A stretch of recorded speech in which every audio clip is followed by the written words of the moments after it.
Ikaw kasi na eh. Sobrang yabang mo. Sobra pa yung pride mo. Eh wala ka namang may pagmamalaki! Ah! Sobra ka na talaga! Wala ka ng respeto sa akin! Magtapat ka nga sa akin. Naging kayo ba ni Rosel? Buntis po si Rosel, sir. Ano? Kayo po ang ama. Sana hindi na lang ako naging mahirap. Sana hindi na lang si Rosel yung naging nanay ko. Ano ba nangyari? Pinilit niya ako na pumasok ulit sa school. Iyan tuloy na bully ako ng mga tao doon. Ba't ka naman nagpapabuli? Dapat lumaban ka. Rosel, may nangyari ba sa inyo ni Chris? Siya ba yung lalaking nakabuntis sa'yo? Siya ba yung ama ni Tyrone at ni Tali? Rosel, si Chris ba ang lalaki sa buhay mo? Siya ba ang ama ng mga anak mo? Sumagot ka! Madam, alam ko po na kayong nagbibigay ng trabaho sa akin. Alam ko po na kayo nagpapasweldo sa akin. Pero, hindi naman ibig sabihin nun, pwede ninyong usisain ang buhay ko. Hindi mo sinagot ang tanong ko. Hindi ko kailangan sagutin. Kung ano man ang nangyari sa buhay ko, labas na po kayo doon. So, totoo nga, na si Chris ang naging lalaki sa buhay mo. May asawa na po si Chris. May pamilya na po siya. Ganon din ako, may asawa na ako sa kapatid ninyo. Sana naman mabigyan naman po kayo ng kahit na konting respetong man lang. Karapatan ni Tyrone malaman ng totoo. Maayos na ang buhay ng anak ko. Ayoko nang guluhin pa ito. Nangangarap si Tyrone na makilala ang totoo niyang ama. Hindi sa ganitong sitwasyon. Madam, nakikiusap ako sa inyo. Huwag niyo nang guluhin ang buhay ng anak ko. Paano kung sabihin ko sa'yong ayoko? Madam, alam ko po na may karamdaman kayo. Pero kung pakikialaman ninyo ang buhay ng anak ko, mapipilitan akong patulang kayo. Pinagbabantaan mo ba ako? Opo. Dahil gagawin ko ang lahat para protektahan ang buhay ng anak ko. Ngayon, kung wala na po kayong iuutos sa akin, tapos na po ang usapan na to.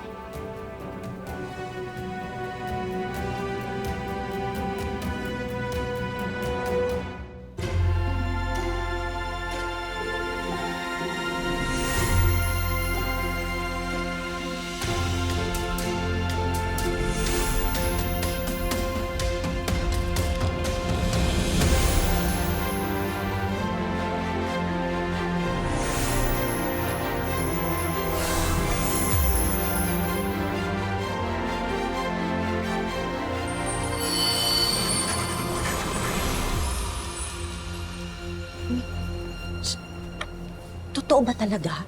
Sinagot-sugot mo si Madam Jacinta? Oo, paano? Hindi ko napigilan yung sarili ko eh. Paano kinukulit niya ako na sabi ko kay Tyrone yung totoo? Pero alam mo, Rosel, aminin mo. Talagang medyo sobrang naglalapit na rin yung mga mundo nyo, no? Siguro kaya ka rin ganyan. Kaya nga eh. Alam mo, talagang gagawin ko lahat para maprotektahan ko si Tyrone. Ayoko kasi magulo yung buhay niya. Tsaka isa pa, ayoko talagang magkalapit silang dalawa ni Chris. Hindi pa pwede yun. Baka salo pa magkaroon ng dahilan para di talaga niya malaman at di niya makilala kung sino talaga yung tunay niyang ama.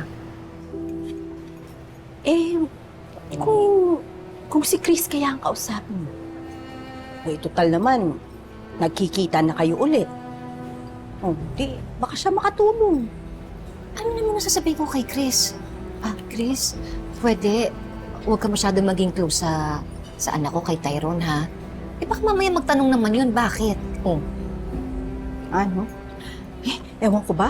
Pero, basta, parang baka lang. Tingin ko, baka siya yung daan. Baka siya yung paraan para maayos yung problema mo. Pero hindi ko rin alam eh. Rosel? Ay, Darius! Tama ba yung narinig ko? Nagkikita ulit kayo ni Chris? Oo, Darius. Kasi kasosyo ng kapatid mo si Chris.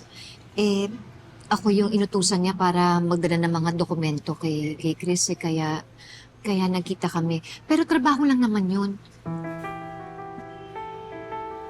Bakit di ka nagsasabi sa akin kung hindi ko pa narinig dito na pinag-uusapan niyo? Kasi walang pagkakataon para pag-usapan natin. Tsaka isa pa, naging busy kasi ako sa sitwasyon ng mga bata. Alam mo naman yun, di ba? Sa susunod, magsasabi ka sa akin pag magkikita kayo ni Chris, ha? Oo, promise. Dali, huwag mong sabihin, nagsiselos ka pa rin kay Chris. May dapat ba ako'y kaselos? Wala! Maniwala ka sa akin, wala. Wala talaga.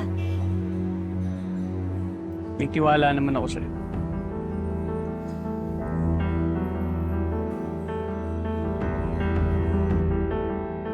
O madam, ready na po kayo ha?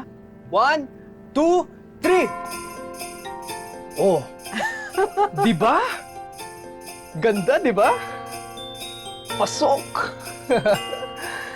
Mukhang merry na po ang Christmas nyo this year, madam.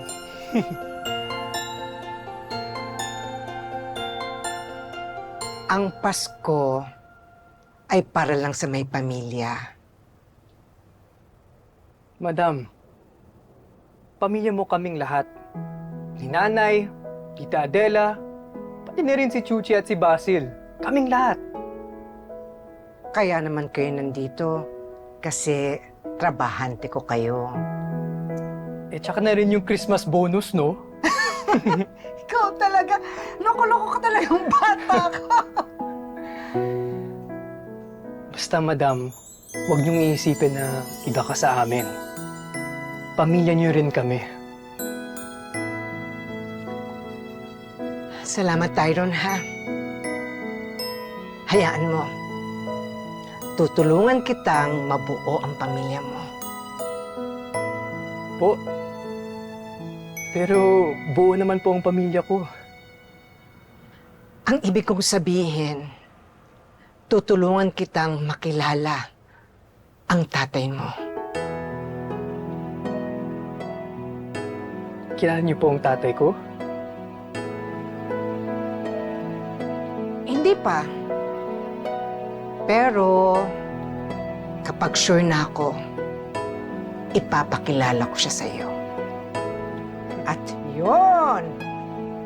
yun ang magiging Christmas gift ko sa iyo. Ha?